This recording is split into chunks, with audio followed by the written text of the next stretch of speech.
परम पूज्य गुरुदेव, परम वंदनीय माता जी के चरण कमलों में पुष्पों को अर्पित करने के बाद उनके करुणामय ममता और वात्सल्य में सानिध्य में बैठने का मनोभाव दृढ़ कर लें। उनके साथ बैठे हैं, उनके बताए मार्ग के लिए अपने आप को तैयार करने बैठे हैं, उनके अनुकूल बनने के लिए बैठे हैं। गुरुदेव ने कहा है, करो नहीं बनो। ये बनना क्या होता है, आइए उसको और गहराई से समझते हैं। करना नहीं है, बनना है। पहले बनेंगे तो अपने आप चीज़ें होती चली जाएंगी। वो बनना क्या है, वो अपने आप को किस तरह से बनाना है, उस बनाने में करना क्या होगा, कैसा मनोभाव चाहिए, कैसी दृढ़ता चाहिए अपने अंदर, कैसा जिसको कहते हैं बिल्कुल अनब्रेकेबल अटेंशन चाहिए खुद के ऊपर। आइए उसको और अच्छे से समझें। मन के ऊपर की बात हो रही है। हम सभी परम श्रद्धेय डॉक्टर साहब द्वारा लिखित अंतर जगत की यात्रा का ज्ञान और विज्ञान, इस बनने के क्रम में ये मन कितना महत्वपूर्ण है। ये मन ही सारा खेल है। ये मन ही गिराता है, ये मन ही इतना उठा देता है कि ईश्वर के नज़दीक ले जाके बिठा देता है। तो ये बनना कैसे है, ये मन से कैसे बात करनी है, इसको अपना सहभागी कैसे बनाना है, सहयोगी कैसे बनाना है, इसी क्रम में बड़ी ही सुंदर पुस्तक अंतर जगत की यात्रा का ज्ञान और विज्ञान श्रद्धेय ने लिखा है। आइए उसका लास्ट चैप्टर जो हमने पढ़ा कि मन के 5 जो वृत्तियां हैं वो जीवन का कमल खिला सकती हैं। और ये 5 वृत्तियां क्या क्या हैं? प्रमाण, जिसको सम्यक ज्ञान कहा गया है। विपर्यय, जिसको मिथ्या ज्ञान कहा गया है। विकल्प, जिसको कल्पना करना, निद्रा, और 5वीं वृत्ति स्मृति, मेमोरी। आज हम पढ़ेंगे किस तरह से प्रमाण वृत्ति के ऊपर, इसको और अच्छे से पूरे चैप्टर वाइज एक एक वृत्ति को समझाने का प्रयास कर रहे हैं डॉक्टर साहब यहाँ पे। पहली वृत्ति है प्रमाण वृत्ति। उसके ऊपर आइए जानते हैं आखिर कैसे मिले सम्यक ज्ञान। गुरुदेव बता रहे हैं, पंच वृत्तियों का उल्लेख करने के उपरांत महर्षि पातंजलि इनमें पहली वृत्ति प्रमाण के बारे में सुस्पष्टता से समझाते हैं। और समझाने के क्रम में वो सूत्र कहते हैं, प्रत्यक्षानुमानागमः प्रमाणामि, अर्थात सम्यक ज्ञान अथवा प्रमाण वृत्ति के 3 स्रोत हैं। ज्ञान, सम्यक ज्ञान को और प्रमाण वृत्ति जो है दोनों ही एक ही चीज़ है। इसके 3 सोर्सेज हैं, स्रोत है ना। प्रत्यक्ष बोध, अनुमान और योग सिद्ध आप्त पुरुषों के वचन।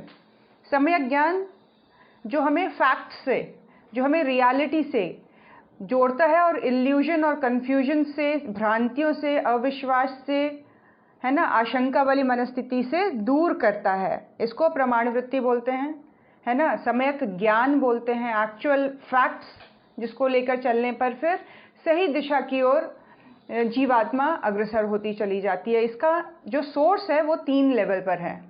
एक, साधना के बल पर, अपने आप को मांझने के बल पर बोध हो जाना, ज्ञान हो जाना अपने आप, अपने अंतः में ही उपजय हुआ बोध सम्यक ज्ञान का पहला स्रोत है। अनुमान, है ना, जहाँ हम कई बार चीज़ों को हम अज्यूम कर लेते हैं या हम अंदाज से लेकर चलते हैं, चीज़ों को अनुमान लगाते हैं। और तीसरा जो स्रोत है वो है योग सिद्ध आप्त पुरुषों के वचन, है ना, जिन्होंने उस मार्ग को अचीव कर लिया अपनी लाइफ में, जिन्होंने उन गोल्स को अचीव कर लिया है। परम पूज्य गुरुदेव का जीवन साक्षात एक सच्चे शिष्य का जीवन, जहाँ उन्होंने अध्यात्म की उच्चतम ऊंचाइयों को प्राप्त किया, एक्सपीरियंस किया और सब में बांटा है। तो ऐसे आप्त पुरुषों का, ऐसे श्रेष्ठ संतों का, ज्ञानियों का के वचन एक और तीसरे स्रोत के माध्यम में, किस चीज़ का स्रोत, सम्यक ज्ञान के सोर्स के रूप में देखा जा सकता है। यही वे 3 विधियां हैं जिनके द्वारा योग साधक को ठीक ठीक ज्ञान हो सकता है। इसके अलावा और कुछ नहीं। बोध हो जाए, अपने आप ज्ञान आ जाए, है ना, उस दिशा की ओर, उस सब्जेक्ट को लेकर मनन चिंतन इतना गहरा चल पड़े, प्रयास इतने गहरे चल पड़े तो कि अंतर जगत में ही बोध उत्पन्न हो जाना, जैसे कि भगवान बुद्ध को हुआ, जैसे कि अन्य संत महात्माओं के जीवन में हम देखते हैं। और सिद्ध पुरुषों के सानिध्य में, जैसे कि अंगुलीमाल, जैसे कि अन्य बहुत सारे ऐसे शिष्य आगे चलकर जो मूलतः बहुत ही बेसिक लेवल पे थे, है ना। सम्राट अशोक जिन्होंने अपने जिसको बोलते हैं राज्य करने की वृत्ति का ही त्याग कर दिया जब से उनको उस बौद्ध भिक्षु का ज्ञान प्राप्त हुआ, और उनका आगे का जीवन पूरी तरह से, उनकी सारी संपत्ति पूरी तरह से बौद्ध धर्म के प्रचार प्रसार के लिए ही जाता रहा। मतलब उन्होंने पूरा समय अपना पूरा जितने भी उपलब्धियां थी, एक्सपीरियंस थे, सब कुछ उसी में ही लगा दिया। तो ये बोध हुआ, ये किस तरह से योग सिद्ध आप्त पुरुषों के वचन के द्वारा, है ना। किसी के गाइडेंस को इतनी तगड़ी रूप से, इतने जकड़ के पकड़ लेना कि फिर वो जीवन की दिशा ही बन जाए, और या फिर अनुमान। कई लोगों के जीवन में गुरु नहीं होते हैं, कई लोगों के जीवन में साक्षात मार्गदर्शन नहीं मिलता है, कई लोग अपने ही आत्मबल की ताकत पर अनुमान लगाते हुए, सोचते समझते हुए, स्टडी करते हुए उस जीवन के सम्यक ज्ञान को प्राप्त कर लेते हैं। इसमें पहली विधि प्रत्यक्ष बोध की है। यह सम्यक ज्ञान का प्रथम स्रोत है। प्रत्यक्ष बोध होना ये ज्ञान का पहला सोर्स है। इसका मतलब है आमने सामने का साक्षात्कार। ज्ञाता और ज्ञेय के बीच किसी मध्यस्थ की जरूरत ही नहीं है। सत्य को समझाने बतलाने के लिए दुभाषिए की आवश्यकता ही नहीं रह गई है। यानी मीडिएटर नहीं चाहिए उसको किसी का मार्गदर्शन नहीं चाहिए। वो अपने आप में, उसकी चेतना इतनी ज़्यादा इस ज्ञान को लेने के लिए उत्तेजित है, या कह लीजिए संकल्पित है, दृढ़ है, कि वो उस बेसिस पे उसको बोध हो जा रहा है, उसी बेसिस पे, अपने प्रयासों के बेसिस पे ही उसको ज्ञान हस्तगत होता चला जा रहा है, बोध होता चला जा रहा है, जिसमें किसी थर्ड पर्सन के इंटरफेरेंस की ज़रूरत नहीं है। वो और उसका ज्ञान आपस में डायरेक्ट कम्युनिकेट कर रहे हैं। बात बिल्कुल साफ है, सरल और सीधी है, फिर भी अनेकों अड़चने हैं। इसे समझने में प्रायः योग सूत्र के भाष्यकारों, वार्तिककारों ने इस सीधी, सरल और साफ बात की बड़ी गलत व्याख्या की है। उन्होंने प्रत्यक्ष बोध को इंद्रिय बोध की संकरी सीमा में समेट दिया है। कई भाष्यकार हुए हैं, जो कई वार्तिककारों ने भी इसे गलत समझा है। प्रत्यक्ष बोध को बहुत सही तरीके से समझने की ज़रूरत है कि ये प्रत्यक्ष बोध है कहाँ, जहाँ गुरुदेव बता रहे हैं कि किसी मध्यस्थ की ज़रूरत नहीं है, मीडिएटर की ज़रूरत नहीं है ना। बीच में जो जिसको बोलते हैं, जैसे ट्रांसलेटर होता है, दो भाषा, अलग भाषा बोलने के बीच में लोगों को एक ट्रांसलेटर चाहिए होता है, तो वो ट्रांसलेट करके बताता है सामने वाला ऐसे बोल रहा है। तो ये प्रत्यक्ष बोध में इसकी ज़रूरत नहीं होती है। तो इस बात को बहुत ही रेयर जो है विद्वान इसको समझ पाए हैं। भाष्यकारों ने इसको गलत इसकी व्याख्या दी है। उन्होंने प्रत्यक्ष बोध को इंद्रिय बोध की संकरी सीमा के साथ समेट दिया है। प्रत्यक्ष बोध को वो क्या कह रहे हैं कि बॉडी के लेवल पर जो आप एक्सपीरियंस कर रहे हो, आपकी आंखें जो देख रही हैं, आपकी बुद्धि जो समझ रही है, आपका जीभ जो टेस्ट कर रहा है, आपकी नाक जो सूंघ के बता रही है, तो इंद्रियों के बेसिस पे आप क्या परसीव कर रहे हैं, क्या आपको समझ में आ रही है, वो प्रत्यक्ष बोध है। वास्तविकता ऐसी नहीं है। उदाहरण के लिए कई आचार्यों का कहना है कि प्रत्यक्ष वही है जो आंखों के सामने है, लेकिन यह ठीक सामने, आमने सामने कहाँ हुआ? आंखों के बीच में, आंखें तो बीच में है ही। इसी तरह यदि कुछ सुना जाता है तो कान माध्यम बनते हैं, और ये आंखें या कान गलत खबर भी देख और सुना सकते हैं। इंद्रिय बोध सत्य बोध की हो या यह कोई ज़रूरी नहीं है। इंद्रिय बोध के द्वारा आपको सत्य का ही बोध हो रहा है, ये गुरुदेव कह रहे हैं, ये ज़रूरी नहीं है। कई बार ये इंद्रिय इल्यूजन्स क्रिएट कर देती हैं।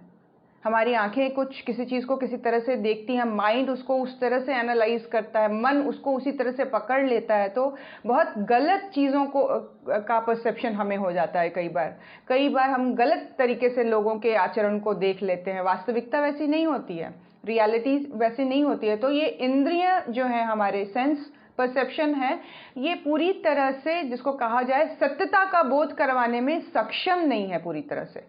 है ना, कि इन्हीं के थ्रू हम सत्य को जान सकते हैं, ये बात सही नहीं है।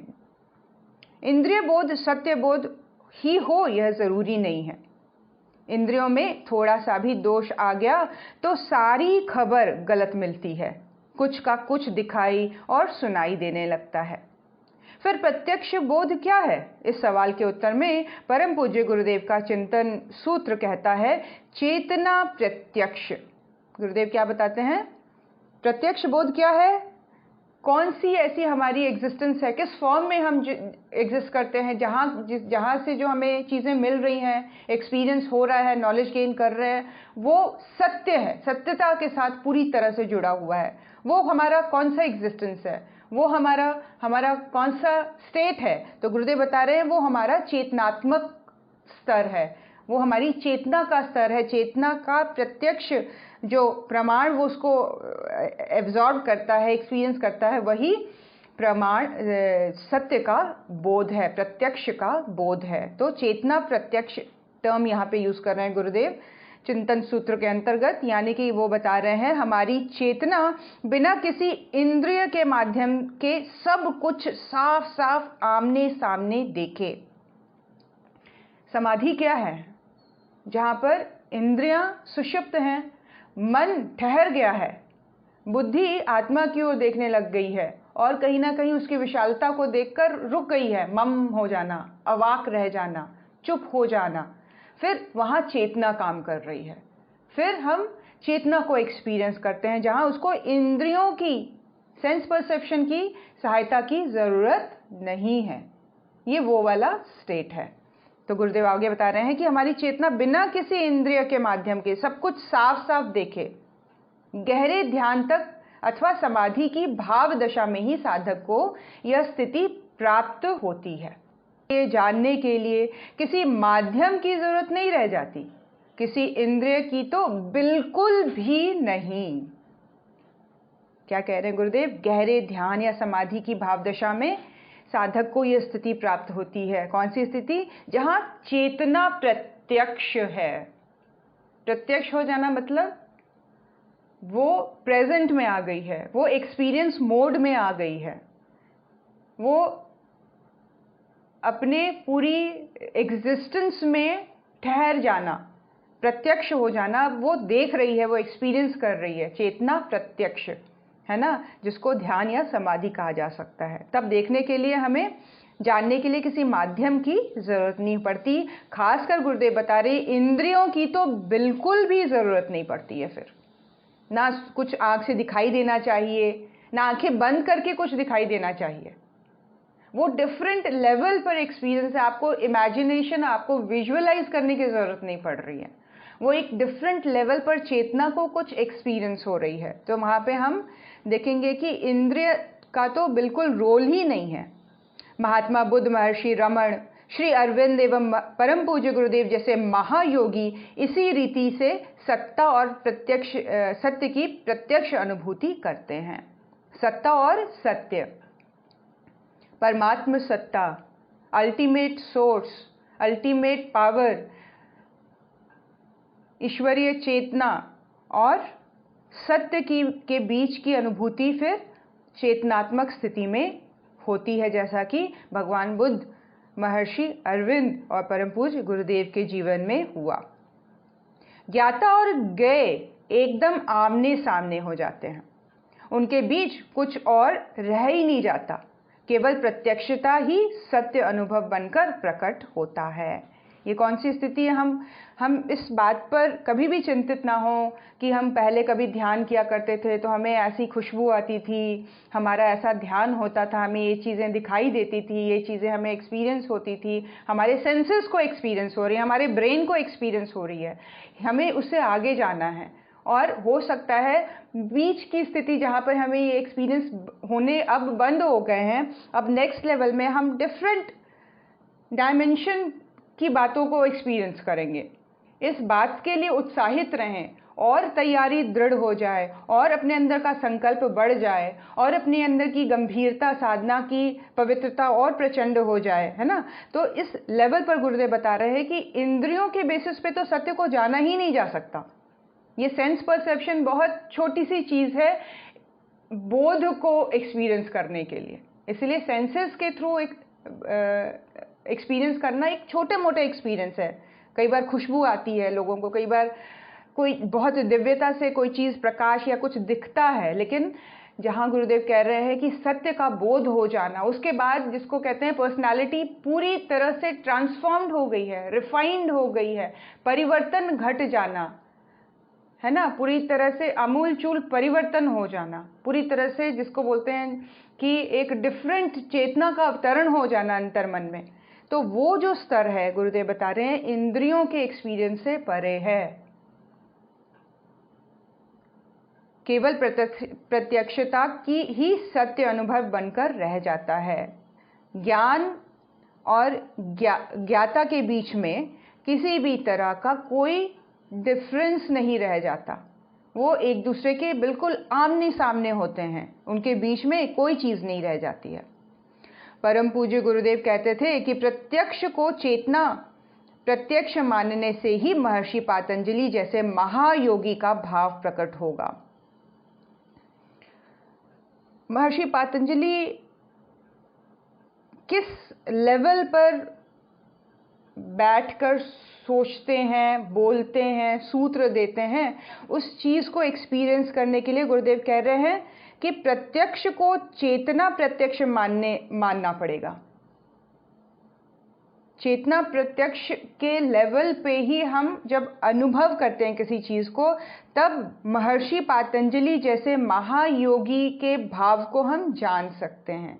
उनके भाव का जो प्रकटीकरण है अंतर्मन में, समझ आ जाना, उस चीज़ को चेतना पकड़ ले, कॉन्शियसनेस उस चीज़ को पकड़ के बैठ जाए, समझ के बैठ जाए, तब वो तभी पॉसिबल होगा जब चेतना प्रत्यक्ष मानने के लिए हम तैयार हो जाएं। चेतना प्रत्यक्ष जिसको चिंतन सूत्र जो कि गुरुदेव ने दिया है, जहाँ पर इंद्रियों से परे का एक्सपीरियंस है। यदि हम प्रत्यक्ष को केवल इंद्रिय प्रत्यक्ष की सीमा में सिकोड़ दें तो हम उन्हें चार्वाक जैसे नास्तिक और जड़वादी दार्शनिकों की श्रेणी में खड़ा कर देंगे। क्या कह रहे हैं? अगर हम सेंस परसेप्शंस पे ही बेस कर दें प्रत्यक्ष बोध जैसी चीज़ को, जो कि बहुत सूक्ष्म है, जो कि बहुत विस्तृत है, जो कि जिसका बहुत विस्तार है पूरे ब्रह्मांड में, वैसी चीज़ को हम अगर सेंस परसेप्शन के साथ जोड़ दें, हम ये सोच लें कि जो हमारी इंद्रिय अनुभव कर रही, अनुभूति कर रही हैं, उसी बेसिस पर ही हम बोध को जान सकते हैं, तो गुरुदेव कह रहे हैं नास्तिक एवं जड़वादी दार्शनिकों की श्रेणी में हम आकर खड़े हो जाते हैं, जो कि बहुत ही स्थूल समझ रखते हैं, बहुत ही मोटी समझ रखते हैं बोध जैसी चीज़ के लिए। क्योंकि चार्वाक दर्शन के प्रवर्तक बृहस्पति का प्रमुख मत यही तो है कि जो इंद्रियां अनुभव करती हैं, जो नज़रों के सामने है, वही प्रमाण है। बहुत ही एक मोटे और स्थूल जो समझ है वो यही बताती है। क्या बताती है? कि जो हम एक्सपीरियंस कर रहे हैं, जो हमारे सेंसेस एक्सपीरियंस कर रहे हैं, जो हमारी आंखें देख रही हैं, जो बुद्धि समझ पा रही है, वही रियलिटी है, वही प्रमाण है, वही सम्यक ज्ञान है। चार्वाक की भारतीय भौतिकवाद का स्रोत, चार्वाक को भारतीय भौतिकवाद का स्रोत माना जाता है। इस दर्शन में बुद्धि चातुर्य तो है पर चेतना का बोध ही नहीं है। चार्वाक कोरे बुद्धिवादी हैं, जबकि महर्षि पातंजलि सम्यक बोध प्राप्त महायोगी हैं। उनके भाव को ठीक ठीक समझने के लिए किसी महायोगी का बोध ही सहायक बन सकता है। परम पूज्य गुरुदेव हमें यही सहायता प्रदान कर रहे हैं कि किसी भौतिकवादी दार्शनिक की बात में आकर लोग इस चीज़ को इम्पोर्टेंस देने लग जाते हैं कि हम सेंस के लेवल पर क्या हम परसीव कर रहे हैं, एक्सपीरियंस कर रहे हैं, अनुभव हो रहा है किस तरह की। और ये गुरुदेव कह रहे हैं कि ये बहुत ही मोटी डेफिनेशन को लेकर, बहुत ही एक तरह से छोटे भौंडे डेफिनेशन को लेकर, बोध के डेफिनेशन को लेकर हम जीवन में चलते हैं। फिर हमारे प्रयास सिर्फ इंद्रियों के एक्सपीरियंस तक ही रह जाते हैं, विच इज़ वेरी लिमिटेड, जिसमें सत्यता को पूर्णतः जाना ही नहीं जा सकता, जिसमें बहुत सारे इल्यूजन्स भरे हुए हैं, है ना। क्लैरिटी कभी कंप्लीटली आ ही नहीं सकती इस लेवल पर। तो यहाँ गुरुदेव कह रहे हैं जो हमें महर्षि पातंजलि है, जो एक महायोगी हैं, जिनको जीवन का बोध हो गया है, उनके भाव को ठीक ठीक समझने के लिए एक महायोगी का बोध ही सहायक बन सकता है। उनके वचन ही हमारे लिए सहायक बन सकते हैं, उनके सूत्र ही हमारे लिए सहायक बन सकते हैं सही मायने में प्रमाण जैसी वृत्ति को जानने के लिए, सत्य का बोध अपने जीवन में हो जाने के लिए। वह कहते हैं कि गहरे ध्यान अथवा समाधि में हमारी अंतर चेतना जिस ज्ञान की अनुभूति करती है वही सत्य है, उसी को प्रमाण माना जा सकता है। इंद्रियों से हमें जो जानकारी मिलती है वह प्रायः आधी अधूरी और दोषग्रस्त होती है। यही कारण है कि इंद्रियां हमें भटकाती और भ्रमित करती हैं। क्या कह रहे हैं गुरुदेव? गहरे ध्यान और समाधि वाली अवस्था में हमारी चेतना ज्ञान की जो अनुभव करती है वो पूरी तरह से ठहरा हुआ ज्ञान है, वो पूरी तरह से सेटल्ड है, वो पूरी तरह से दृढ़ हो चुका है हमारी कॉन्शियसनेस में, और वही सत्य का बोध कराने में सक्षम है, उसी को प्रमाण माना जा सकता है। लेकिन जो इंद्रियों से हमें जानकारी मिलती है वो आधी अधूरी होती है, वो दोषग्रस्त होती है, वो कभी होती है कभी नहीं होती है ना। तो उस पर हम पूरी तरह से अपने अचीवमेंट, अपने गोल को अचीव कर लिया है, ये एक्सपीरियंस कभी कर ही नहीं सकते हैं। कभी ऐसा एक्सपीरियंस हो जाता है कि आत्मज्ञान हो गया, और कभी ऐसा हो जाता है कि छोटी सी बात बिल्कुल चिंता के गहरे कुएं में धकेलती ले जाती है। बिल्कुल छोटी सी बात है और व्यक्ति चिंतित होकर दिनों को मतलब जीवन को घसीटने लग जाता है। ये क्या है? इंद्रियों के बल पर, बेस पर हमने एक्सपीरियंस को बहुत सीरियसली ले लिया, लेकिन ये हमें कभी सच्चाई का बोध नहीं करा सकती। रियलिटी से हम नहीं जुड़ सकते हैं, जिसको बोलते हैं कंप्लीटली ट्रांसफॉर्म हो जाने वाली बात नहीं हो सकती इंद्रियों के बेसिस पे। काम, क्रोध, लोभ, मोह की दशाएं इंद्रियों को जब तक आच्छादित करती हैं और परिणाम में व्यक्ति को कुछ का कुछ समझ में आने लगता है।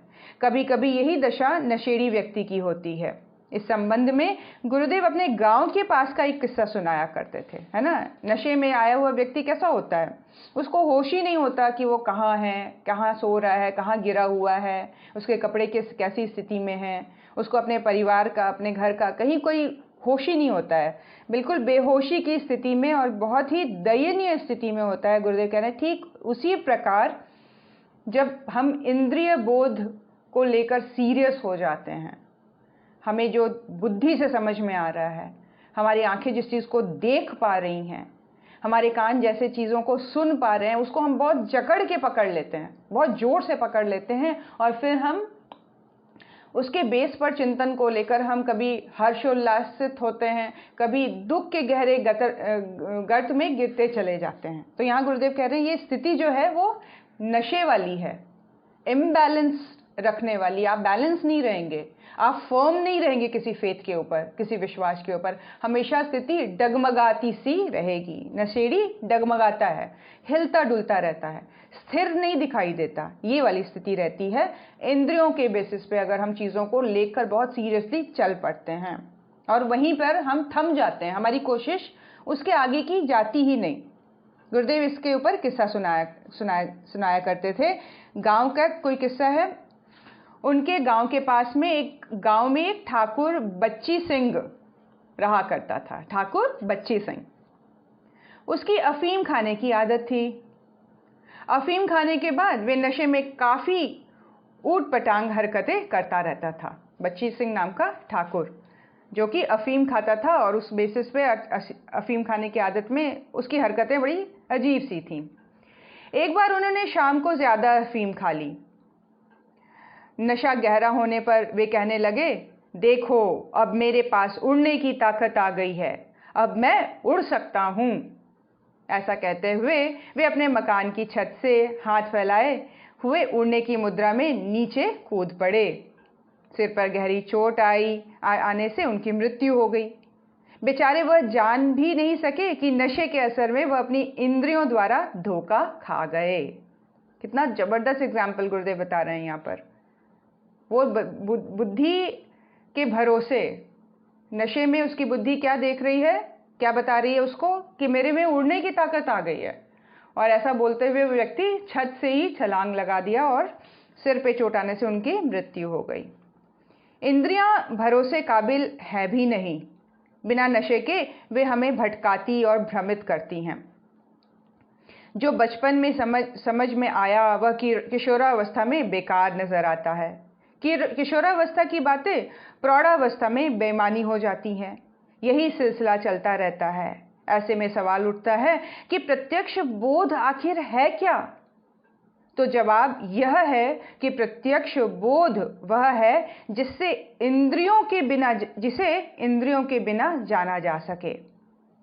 इसलिए पहली सम्यक ज्ञान केवल आंतरिक सत्ता का ही हो सकता है, क्योंकि इसके लिए किसी भी इंद्रिय सहायता की जरूरत नहीं होती।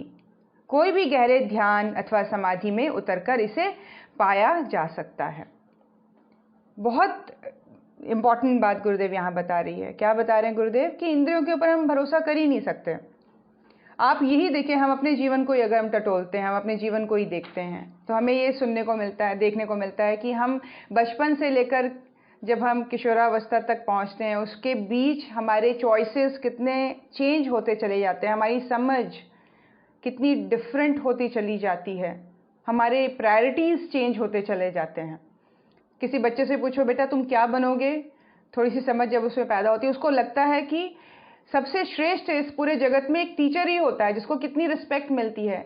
हर एक बच्चा उससे प्यार लेना चाहता है। तो मोस्टली बच्चे कहते हैं कि मैं टीचर बनूंगा या टीचर बनूंगी, है ना। फिर धीरे धीरे जैसे उसकी समझ डेवलप होती है, उसके सब्जेक्ट्स चेंज होने लग जाते हैं, उसके पहनने सोने खाने पीने का तरीका बदलने लग जाता है, उसका आसपास के लोगों के बारे में उसका नज़रिया धीरे धीरे बदलने लग जाता है, ज़िंदगी को लेकर उसकी सीरियसनेस बढ़ती चली जाती है। पूरी जवानी जिस चीज़ के लिए वो भागता है, आफ्टर 40-45 उसको लगता है ये चीज़ व्यर्थ थी, ये मेरे पूरे प्रयास व्यर्थ चले गए। 50 का होते होते उसके अंदर और गहन पछतावा बढ़ता चला जाता है। ये पछतावा का क्रम, इस पछतावे की इंटेंसिटी एज के साथ साथ बढ़ती चली जाती है। ऐसा क्या है? ये क्या है? पछतावा क्या है?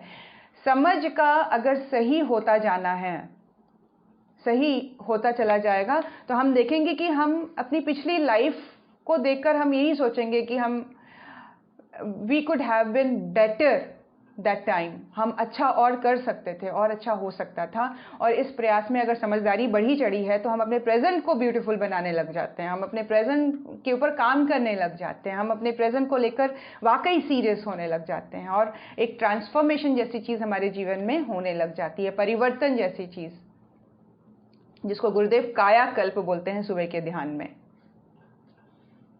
कि कायाकल्प हो गया। और गुरुदेव का एकमात्र एक लक्ष्य इस पूरे युग निर्माण योजना के पीछे, इस पूरे विचार क्रांति के पीछे हर एक व्यक्ति का कायाकल्प हो जाना। किस लेवल पर, किस आधार पर? सिर्फ और सिर्फ विचारने के आधार पर, सोच के आधार पर।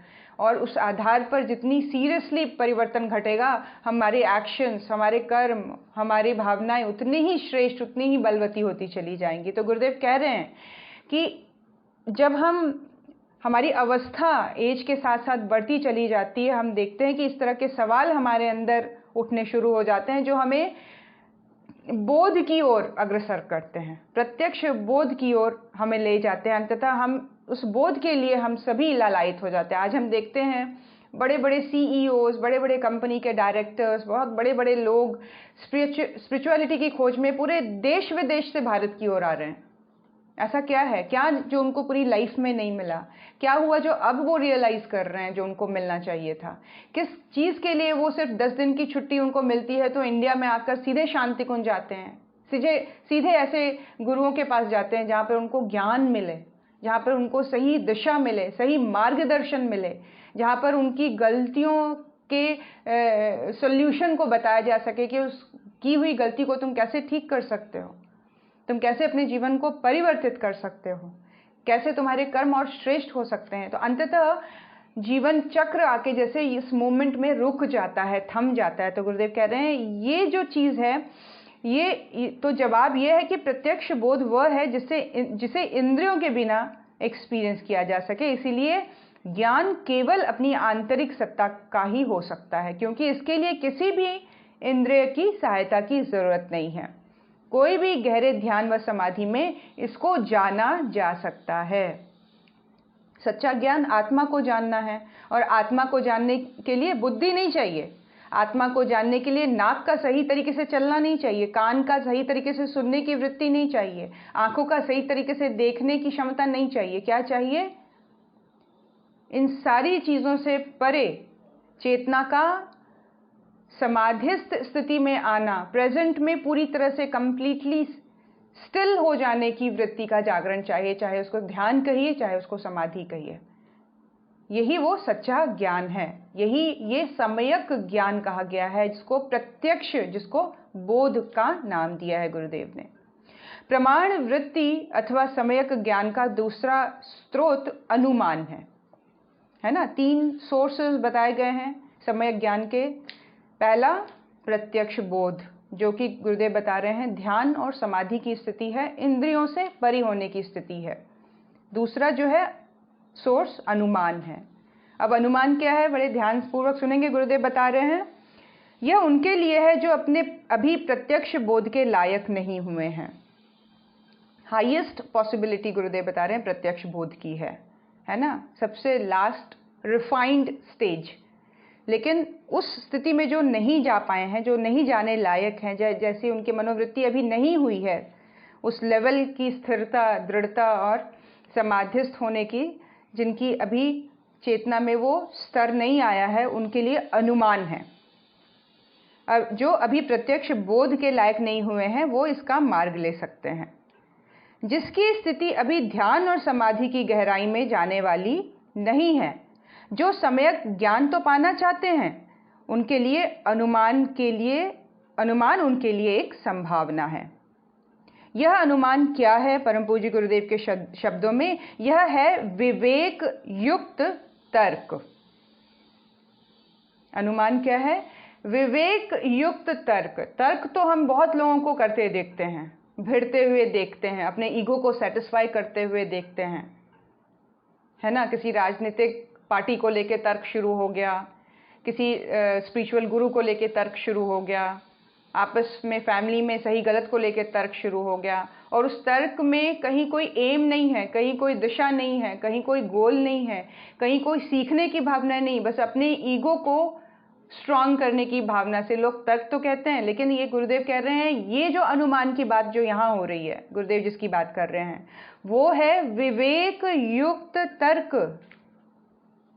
विवेक के बेसिस पर सही को जानने के लिए, सत्य को अनुभव करने की इच्छा की दृढ़ता जब चल पड़ती है अपने अंदर, तो विचारों के अंदर एक तर्क जागता है सही गलत का। ऐसा करें तो क्यों करें, इसके पीछे रीजंस क्या हैं, इसको अपनाने वाले लोगों का जीवन कैसा रहा है, उन्होंने इस चीज़ को कैसे इम्प्लीमेंट किया है ना। तो इस लेवल पर जब हम विवेक युक्त तरीके से हम किसी एक सॉल्यूशन में जाने का प्रयत्न करते हैं, तो वो विवेक युक्त तर्क है, जिसको अनुमान कहा गया है, जो बोध के पास ले जाने के मार्ग में एक बहुत बड़ी संभावना के रूप में मिला है। यह अनुमान क्या है? गुरुदेव कह रहे हैं यह अनुमान परम पूज्य गुरुदेव के शब्दों में विवेक युक्त तर्क है। तर्क के बारे में गुरुदेव का कहना था कि तर्क दुधारी तलवार की तरह है, इसके इस्तेमाल के लिए गहरे विवेक की जरूरत है। दोनों तरफ की धार वाली तलवार की तरह है ये, और इसको चलाने में विवेक की गहरी जरूरत होती है। तर्क को चलाने में कई बार गलत एनालिसिस अगर हो जाए, तो गलत प्रिंसिपल्स को लेकर लोग अपने जीवन में चल पड़ते हैं, गलत तर्क को अपने अंदर पूरी तरह से प्रूव कर दिया और फिर गलत दिशा की ओर अपने जीवन को लेकर चल पड़े। तो गुरुदेव कह रहे हैं ये दुधारी तलवार है, और इसके इस्तेमाल के लिए गहरे विवेक की जरूरत है। विवेक के अभाव में यह सत्य ज्ञान की प्राप्ति में सहायक बनने की बजाय असत्य ज्ञान का पोषक बन जाता है। उदाहरण के लिए तर्क का प्रयोग चार्वाक एवं मार्क्स जैसे ने भी किया, और आचार्य शंकर एवं महर्षि अरविंद ने भी किया, परंतु एक में विवेक का अभाव है तो दूसरे में विवेक का प्रभाव। इस स्थिति में इसके दर्शन और दार्शनिकता का पूरा ढांचा बदल गया है। देखिए, बहुत फाइन लाइन है। गुरुदेव यहाँ पे दुधारी तलवार की बात कर रहे हैं। गुरुदेव कह रहे हैं जहाँ कार्ल मार्क्स और चारवाक जैसे लोग हैं जो एक गलत लेवल पर सोच को ले जाते हैं जब वो अध्यात्म की बात करते हैं, और वहीं आचार्य शंकर और महर्षि अरविंद जैसे लोग हैं जिनके स्टेटमेंट्स में, जिनके रूल्स में, जिनके बताए हुए मार्गदर्शन में विवेक का पूरा प्रभाव दिखता है। गुरुदेव कह रहे हैं इसी स्थिति में इनके दर्शन और दार्शनिकता का पूरा ढांचा बदल जाता है। महर्षि पातंजलि का कहना है कि सम्यक ज्ञान के लिए हमें सम्यक तर्क करना चाहिए। उदाहरण के लिए, यदि हम इस विराट सृष्टि को देखें, गौर से निहारें और तर्क का सम्यक प्रयोग करें तो ईश्वर के अस्तित्व का अनुमान होता है। यह ठीक है कि ईश्वर की सत्ता इंद्रिय प्रत्यक्ष नहीं है। ईश्वर कहीं दिखाई नहीं देता, नजर नहीं आता, किंतु यदि सम्यक तर्क का प्रयोग करें, यह सोचें कि विश्व ब्रह्मांड की व्यवस्था कितनी सुसंगत है, कितनी उद्देश्यपूर्ण है, तो इस निश्चय पर जरूर पहुंचेंगे कि ईश्वर के रूप में इसकी संचालक सत्ता का भी अस्तित्व होगा। इस तरह सम्यक तर्क से ईश्वरीय सत्ता का बड़ा ही स्पष्ट अनुमान हो जाता है। बाद में योग साधना के द्वारा उसकी प्रत्यक्ष अनुभूति भी पाई जा सकती है। बहुत सुंदर एग्जाम्पल अनुमान का गुरुदेव बता रहे हैं। तर्क का विवेकपूर्ण होना बहुत जरूरी है। इस सृष्टि को ही लोग कितने तरीके से देखते हैं, है ना। कई लोग देखते हैं इसको पूरी तरह से साइंटिफिक, अर्थ, सोलर सिस्टम, यूनिवर्स, है ना, जहाँ पे ना कोई संचालक शक्ति है, ना कोई ईश्वरीय चेतना है, ना पंच तत्व के लेवल पर कुछ काम हो रहा है, ना एनर्जीज हैं। वहाँ पूरी तरह से कुछ बहुत ही प्रत्यक्ष दिखाई देने वाली चीज़ें एक सिस्टम से अपने आप ऑटोमेटिकली होती चली जा रही हैं, जहाँ पर साइंस ही साइंस है, विज्ञान ही विज्ञान दिखाई दे रहा है। लेकिन जहाँ महर्षि पातंजलि कहते हैं जहाँ विवेक होता है, वहाँ पर ये बुद्धि उस गहराई तक पहुँचती है कि इन सब चीज़ों को बैलेंस्ड वे में चलाने वाली शक्ति निश्चय ही होगी, जो इस इंद्रियों से देखी जानी संभव नहीं है, जो इस इंद्रियों से परे चेतनात्मक स्थिति में अनुभव की जा सकती है। ये विवेकपूर्ण तर्क है। जहां हम जीवन के घटनाओं को अगर हम अपने जीवन में देखें, समझने का प्रयास करें, हम देखें कि किस तरह से जो एक सूक्ष्म जो संरक्षण है हमारे जीवन में मिलता है, किस तरह से ज़रूरत के समय हमें शक्ति मिल जाती है, किस तरह से हमारा मनोबल उस कार्य को करने के लिए अपने आप तैयार हो जाता है, किस तरह से असुरक्षित परिस्थिति में हमें सुरक्षा मिलती है। तो हमारी एनालिसिस किस तरह की है, हमारा दृष्टिकोण उस चीज़ को देखने का किस तरह का है, किस लेवल पर हमारी समझ गहरी उतरेगी, ये डिपेंड करता है कि किस तरह का तर्क हमारे जीवन में चल पड़े और उस तर्क से हमारी चेतना को एक दिशा मिले और हम फिर, गुरुदेव कह रहे हैं, ईश्वर की सत्ता का अनुमान लगाने योग्य हो जाएं और बाद में योग साधना के द्वारा उसकी प्रत्यक्ष अनुभूति करने लायक हो जाएं। आगे गुरुदेव बता रहे हैं, अब है सम्यक ज्ञान का तीसरा स्रोत आगम, जो कि हमें बताया था 3 स्रोत क्या क्या हैं। प्रत्यक्ष बोध, अनुमान और योग सिद्धों द्वारा आप्त पुरुषों द्वारा उनके दिए गए वचन, उनके दिया गया मार्गदर्शन, जिसको यहाँ आगम बता रहे हैं। तीसरा जो सोर्स है बोध का, सम्यक ज्ञान का, या कह लीजिए प्रमाण का, यह सबसे अधिक सौंदर्यपूर्ण आगम को सम्यक ज्ञान के स्रोत के रूप में स्वीकारना महर्षि पातंजलि की अपनी विशिष्टता है। यह आगम है क्या? तो महर्षि कहते हैं कि आगम महायोगियों के वचन हैं।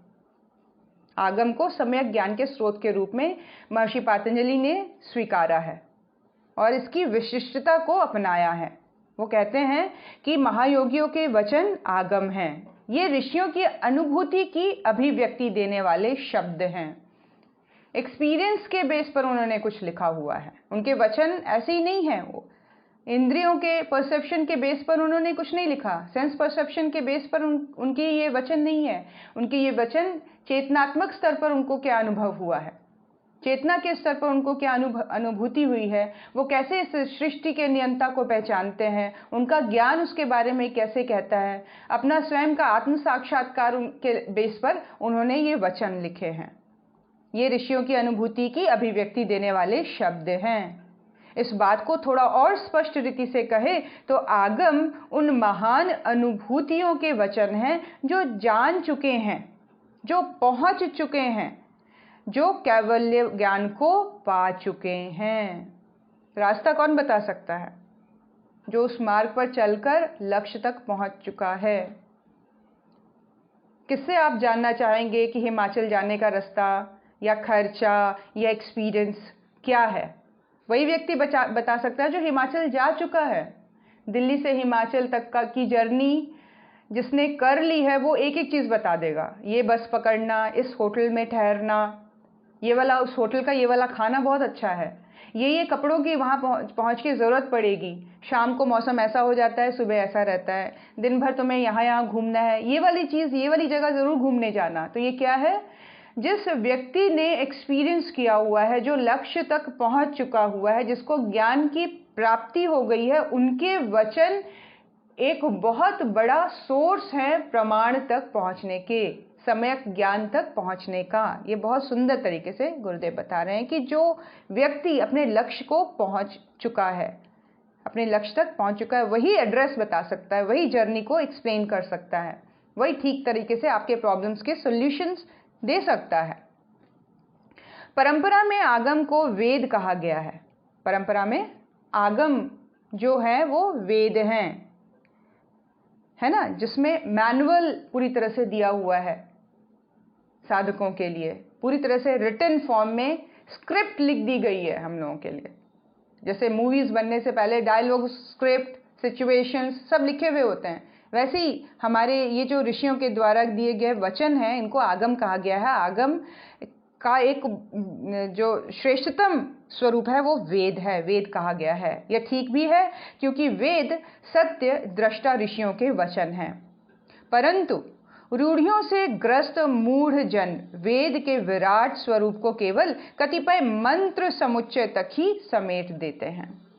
क्या कह रहे हैं? जो एक जनरल मोटी बुद्धि जो है आज, जो एक कलेक्टिवली जो लोगों को समझ में आती है, एक बहुत बड़े लेवल पर जिस चीज़ को लेकर समझकर चला जा रहा है, वो क्या है कि भाई वेद तो मंत्र हैं, ये पंडितों के पढ़ने की चीज़ है, ये मंत्र है। लेकिन वास्तविकता क्या है? गुरुदेव कह रहे हैं कि वास्तविकता है कि ये ऋषियों के द्वारा दिए गया स्क्रिप्ट है, मैनुअल है, डायरेक्शन है, मार्गदर्शन है। ये मंत्र को समुच्चय नहीं है, ये रटने वाली चीज़ नहीं है, ये सिर्फ सुनने वाली चीज़ नहीं है। इसके अंदर इंस्ट्रक्शंस हैं, डायरेक्शंस हैं, मार्गदर्शन हैं, आइडियाज़ हैं, तरीके हैं। यह ठीक नहीं है कि इसको मंत्रों का समुच्चय ही माना जाए। आगम सत्य दृष्टा ऋषियों के वचन हैं, भले ही संस्कृत में कहा गया हो अथवा अन्य किसी भाषा में। व्यापक अर्थों में आगम में कबीर की साखी, मीरा के पद, श्री रामकृष्ण परमहंस जी के वचनामृत, महर्षि रमण के वचन, योगीराज अरविंद का दिव्य जीवन संदेश और परम पूज्य गुरुदेव के स्वर, सभी कुछ समाहित हो जाता है। बहुत सुंदर। फिर से एक बार पढ़ती हूँ, सबके नाम पढ़ने में बहुत मज़ा आ रहा है। गुरुदेव कह रहे हैं क्या है ये आगम? भले ही ये संस्कृत में कहे गए हों अथवा किसी अन्य भाषा में, व्यापक अर्थ में आगम में कबीर, संत कबीर की साखी है, उनके दिए हुए दोहे हैं, मीरा के पद, भगवान श्री कृष्ण के भक्ति पद, श्री रामकृष्ण का वचनामृत, श्री महर्षि रमण का वचन, योगीराज अरविंद का दिव्य जीवन संदेश और साक्षात हमारे जीवन में आए ईश्वर के रूप में परम पूज्य गुरुदेव के स्वर, सभी कुछ आगम में समाहित हो जाते हैं। इस सत्य दृष्टा ऋषियों के, संतों के वचन पर श्रद्धा सम्यक ज्ञान का स्रोत है। ये सोर्स है श्रद्धा का, ये सोर्स है true knowledge, fact, actual knowledge का, ज्ञान का, पूर्ण मार्गदर्शन का। पूरा एड्रेस आपको बताया जाएगा, ट्रैवल कैसे करना है, क्यों करना है, कब करना है, कोई चीज़ घटने पर कैसे उसको सॉल्व करना है, ये सारी चीज़ों को as a script, as a manual हम लोगों को इन संतों ने, इन ऋषियों ने हम लोगों को दिया है। योग पथ पर चलने वाले साधकों के लिए सम्यक ज्ञान का यह तीसरा स्रोत सबसे अधिक महत्वपूर्ण एवं व्यवहारिक है। सबसे बेसिक लेवल पर गुरुदेव कह रहे हैं, जो प्रयास करना चाहते हैं, ज्ञान को पाना चाहते हैं, जीवन के लक्ष्य को समझना चाहते हैं, मनुष्य जीवन के आधार को दृढ़ बनाना चाहते हैं, गुरु को पाना चाहते हैं, ईश्वर को जानना चाहते हैं, अपने जीवन के लक्ष्य को पा जाना चाहते हैं, उनके लिए सबसे सरल और व्यवहारिक तरीका जो है वो है इन ऋषियों का, इन संतों के वचनों को आत्मसात करना, पढ़ना, मनन करना, स्टडी करना, अध्ययन करना, स्वाध्याय करना। सबसे अधिक महत्वपूर्ण, इम्पॉर्टेंट और व्यवहारिक प्रैक्टिकल अप्रोच है ये उस मार्ग पर चलने के लिए, प्रमाण तक पहुंचने के लिए, सम्यक ज्ञान को जागृत करने के लिए, प्रत्यक्ष बोध तक पहुंचने के लिए। योग साधना करने वालों के लिए यह भी कहा जा सकता है कि अपने सद्गुरु के वचनों पर परिपूर्ण श्रद्धा सम्यक ज्ञान का स्रोत है। पढ़ाई, स्टडी, स्वाध्याय, रीडिंग दो लेवल पर होती है। एक, मैंने इतने शास्त्र पढ़ लिए, मैंने इतना गुरुदेव का लिटरेचर पढ़ लिया, मैंने गुरुदेव के लिखे हुए इतने वाङ्मय पढ़ लिए। अगर इसकी गुंजार अंतर चेतना में बढ़ी हुई है तो हमारे अंदर श्रद्धा की कमी है, हमारे अंदर अभी वो रस नहीं प्रवाहित हो पाया कि गुरुदेव के इस कारण शरीर का रिफ्लेक्शन अपने अंदर निरहंकारिता के रूप में, श्रद्धा के रूप में, विनम्रता के रूप में, भर जाने के रूप में, संतुष्ट हो जाने के रूप में, धैर्यवान हो जाने के रूप में, दृढ़ता अपने अंदर आ जाने के रूप में हम एक्सपीरियंस करें। गुरुदेव कह रहे हैं श्रद्धा ही वो आधार है जिसके बेस पर ज्ञान प्राप्ति की जा सकती है। श्रद्धावान लभते ज्ञानम, श्रद्धा के बेस पर ही लिया जा सकता है, एक्यूमुलेट किया जा सकता है, नॉलेज को एब्जॉर्ब किया जा सकता है। श्रद्धा जहाँ पर हमें पूर्ण विश्वास है उसके एक एक शब्द की सच्चाई पर। गुरुदेव ने ऐसा लिखा, वो ऐसा कह रहे हैं। गुरुदेव कह रहे हैं, एक लाइन उनका अभी याद आ रहा है मुझे, उनके दिए हुए एक कोट को याद कर रही हूँ कि मुझे नहीं मालूम कोई चीज़ जीवन में संभव है कि नहीं, लेकिन एक चीज़ पूरी तरह से संभव है कि अगर हम चाहें तो अपने भाग्य को फिर से नए तरीके से लिख सकते हैं। भाग्य का नव निर्माण करने की शक्ति की संभावना पूरी मनुष्य में के हाथों में है। तो इस लाइन पर हमारा कितना विश्वास है, इस लाइन के प्रति हमारी कितनी श्रद्धा है, ये डिपेंड करेगा कि फिर हमारा जीवन किस तेजी के साथ, जिसको कायाकल्प कहा है गुरुदेव ने, जिसको परिवर्तित हो जाना, जिसमें माइंडसेट चेंज हो जाना, दृष्टिकोण का परिवर्तन हो जाना, प्रयास का प्रचंड हो जाना, संकल्प का बढ़ जाना, दृढ़ता का अपने अंदर फैलाव हो जाना। तो उस लेवल पर हम देखें कि श्रद्धा जैसी चीज़ अगर हम जोड़ दें ज्ञान के साथ, गुरुदेव के वचनों को पढ़ने के साथ, संतों महर्षियों के वचनों, लिखे हुए वचनों को आत्मसात करने के साथ अगर हम जोड़ दें तो फिर वो परिवर्तन का कारण बन जाता है, फिर वो कायाकल्प का कारण बन जाता है, फिर ट्रांसफॉर्मेशन घटती है जीवन में। तो गुरुदेव कह रहे हैं यहाँ पर कि योग साधना करने वालों के लिए यह भी कहा जा सकता है कि सद्गुरु के वचनों पर परिपूर्ण श्रद्धा सम्यक ज्ञान का सोर्स है, स्रोत है। सद्गुरु के वचन कभी कभी बड़े अटपटे होते हैं, परंतु वे प्रेम से लपेटे होते हैं। उन्हें ठीक ठीक समझ ना पाने पर भी यदि कोई साधक उन पर समग्र श्रद्धा के साथ आचरण करने लगता है तो उसे अपने आप ही सम्यक ज्ञान हो जाता है। बुद्धि बोलेगी अटपटा, लेकिन मन में, हृदय में श्रद्धा का इतना बड़ा, जिसको बोलते हैं प्रवाह उमड़ रहा होता है कि उस अटपटे लगने को हम देर तक अपने अंदर ठहरा नहीं पाते हैं, उस इमोशन को, उस भावना को, और उस श्रद्धा के प्रवाह में साधक गुरु के नज़दीक होता चला जाता है, अपनी श्रद्धा के बेस पर के साथ आचरण, गुरु के अनुरूप आचरण करने लगता है, तो उसको अपने आप ही सम्यक ज्ञान की प्राप्ति हो जाती है। बुद्धि क्या कह रही है, आंखें क्या देख रही हैं, इंद्रियां किस चीज़ को एक्सपीरियंस कर रही है, ये इंपॉर्टेंट नहीं है। इंपॉर्टेंट है कि मेरे भाव कैसे होने चाहिए, मेरी फीलिंग कैसी होनी चाहिए, मेरी मान्यता अंतर्मन में, गहरी मान्यता किस रूप में होनी चाहिए। ये फिर हमारे ज्ञान को स्थिर करता चला जाता है, हमारी नॉलेज को स्थिर करता चला जाता है। गुरुदेव की बताई हुई बातें हमारे अंदर स्थिर होने लग जाती हैं, क्योंकि हम इन बातों के साथ गुरु की चेतना को अपने आप से जोड़ते हैं, उनसे जुड़ते चले जाते हैं।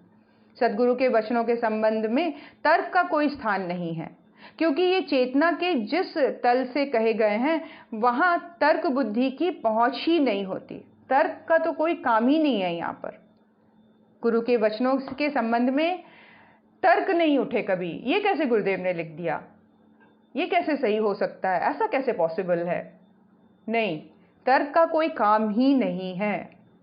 अगर तर्क उठे तो मन में ये भाव उठे कि मेरी श्रद्धा मेरे तर्क से बड़ी हो, मेरे हृदय में उठ रहे भाव मेरे मेंटल एनालिसिस से बड़ा हो जाए, बुद्धि के सोच से बड़ा हो जाए मेरी भक्ति, मेरी श्रद्धा, मेरा विश्वास, मेरा गुरु के प्रति का समर्पण। फिर बुद्धि अपनी कैलकुलेशन में कुछ भी कहे चली जा रही है, उसका प्रभाव हमारी चेतना पर नहीं आता है। यदि इस बारे में तर्क किया जाए तो हम सब गवा बैठते हैं जो हमें हमारे गुरुदेव देना चाहते हैं। तर्क नहीं करना है। जिसको सम्यक ज्ञान चाहिए वो इन आप्त वचनों के लिए तार्किक ना हो, श्रद्धावान बना रहे, है ना, बल्कि वे यह सब भी जानते हैं कि जो हमारे लिए देने योग्य है वह सब किस तरह से देना है। इसीलिए केवल और केवल भक्तिपूर्ण श्रद्धा ही एकमात्र उपाय है। महर्षि पातंजलि कहते हैं कि सद्गुरु जो कहें, जिस भी तरह कहें, उसे परिपूर्ण श्रद्धा के साथ करने पर सम्यक ज्ञान सुनिश्चित है। उन्होंने एक ऐसा मार्ग बता दिया जहां पर आपको वो चीज़ मिलके ही रहेगी। क्या चीज़? आपको सम्यक ज्ञान, आपको प्रमाण, आपको ईश्वर का प्रत्यक्ष अनुभूति, है ना, चेतना प्रत्यक्ष होकर ही रहेगी। सत्यता को हम जान के ही रहेंगे अगर हम पूर्ण श्रद्धा के साथ गुरुदेव के, महर्षियों के, ऋषियों के, संतों के वचनों को आत्मसात करें, बिना किसी तर्क के। इसमें कोई संदेह नहीं, प्रमाण वृत्ति के ये तीनों स्रोत हमारी अंतर यात्रा में सहायक बनेंगे। आइए गुरु सत्ता के चरणों में नमन करें, पूर्ण विश्वास के साथ कि ज्ञान का एकमात्र आधार हमारे माता पिता के रूप में, इतने ममता और करुणामय स्वरूप में ईश्वरीय चेतना गुरु रूप में हमारे जीवन में आई है। सम्यक ज्ञान के रूप में ज्ञान की वृष्टि, प्रमाण की वृष्टि, बोध की वृष्टि हमारे जीवन में गुरु सत्ता करेगी, ऐसा पूर्ण विश्वास। जैसे बहुत ही प्यासे व्यक्ति को कुआं मिल गया है, या एक गिलास पानी मिल गया है, या सोर्स मिल गया है जल का, इस तरह से तृप्ति का भाव, संतुष्टि का, दृढ़ता का, ठहर जाने का भाव अंतर्मन में लाते हुए गुरुदेव के चरणों में शत नमन, शत प्रणाम। ओम नमोस्त्वनंताय सहस्त्रमूर्तये सहस्रपादाक्षि शिरोरूपे सहस्रनाम्ने पुरुषाय शाश्वते सहस्रकोटियुगधारिणे नमः। ओम श्री गुरुदेवाय नमः। माता भगवते नमः। दादा गुरुदेवाय नमः। परम पूज्य गुरुदेव, परम वंदनीय माता जी को आशीर्वाद देने के, आनंदित दिखने के और हमसे सैटिस्फाई दिखने के फॉर्म में उनको देखें। पूरी तरह से प्रेम देने के भाव में, आशीर्वाद देने के भाव में गुरु सत्ता हमारे समक्ष बैठी है, हाथ उठा के आशीर्वाद दे रही हैं। हमारी चेतना उस आशीर्वाद को एब्जॉर्ब कर रही है। इंद्रियों से परे का एक्सपीरियंस लेने की 1 सेकंड की अनुभूति करें। आंखें बंद कर लें। परम पूज्य गुरुदेव, परम वंदनीय माता जी के आशीर्वाद को दैवीय प्रकाश के रूप में अपनी चेतना में अनुभव करें, उसको आत्मसात करें, उसके एक अंश को अपने हृदय में प्रकाश के रूप में सजोए रखें आज सारा दिन। अगली 24 घंटे की चैलेंज, हर इमोशंस में एक से उस प्रकाश को देखें। बहुत निराशा है, बहुत आशा है, बहुत खुशी है, बहुत दुख है, बहुत डर है, बहुत साहस आया हुआ है, प्रचंड संकल्प अंदर जागृत हो रहा है, बहुत कमज़ोर फील कर रहे हैं। हर परिस्थिति में उस प्रकाश को एक सेकंड के लिए आंखें बंद करके देखें और देखें अपने अंदर के परिवर्तन को, और देखें अपने अंदर के सिस्टमैटिक बैलेंस्ड फॉर्म को, अपने उच्च स्तरीय सेल्फ को, अपने हायर वर्जन को देखें, अपने बैलेंस्ड, स्ट्रॉन्ग और पूरी तरह से स्टेबल वर्जन की अनुभूति करें। इस भाव में आइए, गुरु सत्ता को प्रणाम, नमन और उनके अंतर ध्यान होने के साथ भारतवर्ष के जगत गुरु होने की प्रचंड प्रार्थना। ये जो समय ज्ञान ऋषियों ने हमें दिया है, हम उनके डायरेक्ट डिसाइपल होने के नाते हम भारतीय सबसे पहले जाग जाएं, हम भारतीय सबसे पहले बैलेंस्ड हो जाएं, डिसिप्लिन्ड हो जाएं, ईमानदार हो जाएं, बहादुर हो जाएं, जिम्मेदार हो जाएं। ऐसा मनोभाव दृढ़ करते हुए आइए उच्च स्वर में भारतवर्ष के लिए मेरे साथ साथ दोहराएं। ओम असतो मा सद्गमय, तमसो मा ज्योतिर्गमय, मृत्योर्मा अमृतं गमय। ओम शांति शांति शांति, सर्वारिष्ट सुशांतिर्भवतु। दोनों हाथों को रगड़े मस्तक पर, हृदय स्थान पर, समझ